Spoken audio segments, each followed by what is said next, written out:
আসসালামু আলাইকুম বন্ধুরা আজকে একটি চায়না সিআরটি টেলিভিশন নিয়ে আসলাম। তো এই টেলিভিশনটির সাউন্ড প্রবলেম দেখুন, একদম ছবি করা অথচ কোনো ধরনের কোনো সাউন্ড নেই। তবে সেই ক্ষেত্রে আপনারা কিভাবে পরীক্ষা করবেন যে সাউন্ডটা শিওর নষ্ট না ভালো, কিভাবে বুঝবেন? দেখুন, আমি সার্কিটের পিছন সাইডে চলে যাব। তো দেখুন বন্ধুরা, আমাদের যে কাজগুলো, প্রথমত ভোল্টেজটি একদম ক্লিয়ার আছে কিনা সেটা আগে দেখব। বন্ধুরা দেখুন, আমরা 12 থেকে 13 ভোল্ট সাউন্ড আইসিতে যাবে, এই ভোল্টেজটা আছে কিনা সেটা দেখব স্টেপ বাই স্টেপ।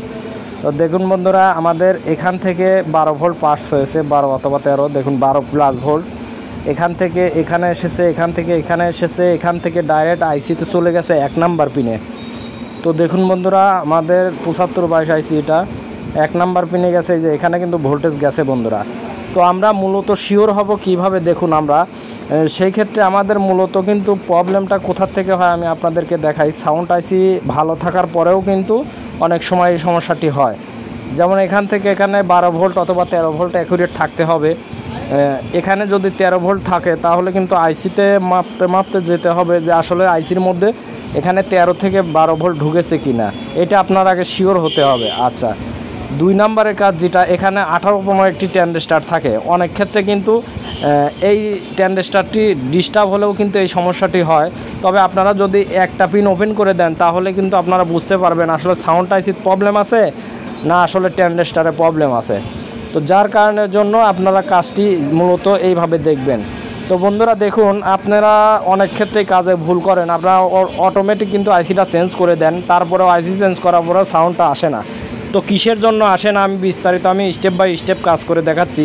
এই যে এখানে যে 18 একটি ট্রানজিস্টর আছে, তো এটার পিন, মাঝখানের পিনটা ওপেন করে দিয়ে আপনারা শিওর হবেন আসলে কাজ হয়েছে কিনা। দেখুন, আমি ওপেন করে নেব, ওপেন করার পর দেখবো আমরা সাউন্ড আসছে কিনা সেটা আমি আগে দেখে নেব। তারপরে আমরা শিওর হয়ে যাব যে আসলে আইসিটা প্রবলেম। এবং কি এই পিনটা ওপেন করে দেখুন, আইসির থেকে আগে দেখবেন সাউন্ডটি আসতেছে কিনা। আইসির থেকে যদি সাউন্ডটি না আসে তাহলে কিন্তু আইসির প্রবলেম হতে পারে।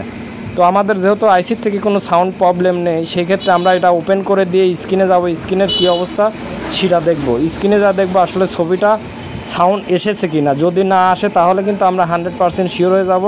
দেখুন স্ক্রিনে যাচ্ছে, এই যে সাউন্ড কিন্তু 44-এ দিয়ে দিছি, কিন্তু কোনো সাউন্ড কিন্তু নেই। দেখুন 48-এ 50-এ দিছি, কোনো ধরনের কোনো সাউন্ড কিন্তু আমরা পাচ্ছি না। আমরা সার্কিটের পিছন সাইডে যাব। তো আমরা এই ট্রানজিস্টরটি ওপেন করার পর যেহেতু হলো না, তাহলে কিন্তু আমরা এক চান্সে বুঝে নেব 7522 আইসিটি খারাপ। তো সেই ক্ষেত্রে আমরা আইসিটি চেঞ্জ করে নেব। আইসিটি চেঞ্জ করে নেওয়ার পরে আপনারা শিওর হয়ে যাবেন। আসলে অটোমেটিক আপনারা আগেই আইসিটি চেঞ্জ করবেন না, কেননা এই 18-15 ট্রানজিস্টরের মাঝখানের পিনটা আপনারা ওপেন করে দেবেন, যাতে কালেকশন আরেকটার সাথে না লাগে। সেই ক্ষেত্রে আপনাদের করণীয় কী? তো বন্ধুরা, তারপরে যদি না হয় আপনারা অবশ্যই সিস্টেম আইসির থেকে দেখবেন আসলে সাউন্ডটা আসছে কিনা, অডিও সাউন্ডটা আসছে কিনা। যদি এসে থাকে তাহলে কিন্তু আপনারা সাউন্ডের আশেপাশে কাজ করতে পারেন। দেখুন 7522 আইসি এই ট্রানজিস্টর আইসিটি কিন্তু আমরা মূলত কিন্তু এই ট্রানজিস্টরের জন্য কিন্তু প্রবলেম হয়। আইসি যে শুধু প্রবলেম হয় তা কিন্তু না, মূলত কিন্তু আপনার ট্রানজিস্টরের জন্য 18-15 যে ট্রানজিস্টরটি আছে এটার জন্য প্রবলেম হয়। তাহলে কিন্তু আমরা আইসিটি শিওর হয়ে নিলাম। তো আমরা এই ট্রানজিস্টরের মাধ্যমে কিন্তু আমরা শিওর হয়ে নিলাম যে আইসিটি আসলেও নষ্ট। তো দেখুন, আমি আইসিটি লাগিয়ে নিচ্ছি বন্ধুরা। তো মূলত আইসিটি লাগানোর পরে রেজাল্টটি কী হয় সেটা আমরা অবশ্যই আপনাদেরকে দেখাবো বন্ধুরা। তো আমার এই ভিডিওটি ভালো লাগলে চ্যানেলটি সাবস্ক্রাইব করে সাথেই থাকবেন নতুন ভিডিও পাওয়ার জন্য। আমি নিয়মিত ভিডিও দিয়ে থাকি বন্ধুরা। তো আমরা অবশ্যই মনোযোগ সহকারে কাজটি দেখব এবং ঝালাইগুলো অবশ্যই ক্লিয়ারলি দেব। ঝালাইগুলো দিলে কিন্তু আর কোনো প্রবলেম কিন্তু নেই। দেখুন ঝালাই দেওয়া শেষ বন্ধুরা। তো আমরা স্ক্রিনে যাওয়ার আগেই দেখব বন্ধুরা, দেখুন সাউন্ড কিন্তু চলে এসেছে লাইন দেওয়ার সঙ্গে সঙ্গে। তাহলে আমরা শিওর হয়ে নিলাম আসলে আমাদের 18-15 ট্রানজিস্টরে কিন্তু কোনো প্রবলেম নেই। তো সেই ক্ষেত্রে আমরা আইসিটি ঝালাই দেওয়া শেষ। এখন কিন্তু আমরা ট্রানজিস্টরটি কিন্তু এখন ঝালাই দিয়ে নেব। তার আগে ভোল্টেজটি মেজারমেন্ট করব। দেখুন ভোল্টেজটি অ্যাকুরেট আছে কি না। দেখুন বন্ধুরা, এই যে বন্ধুরা দেখুন, আমরা ভোল্টেজটি কিন্তু 12 প্লাস ভোল্টেজ পেয়ে গেছি।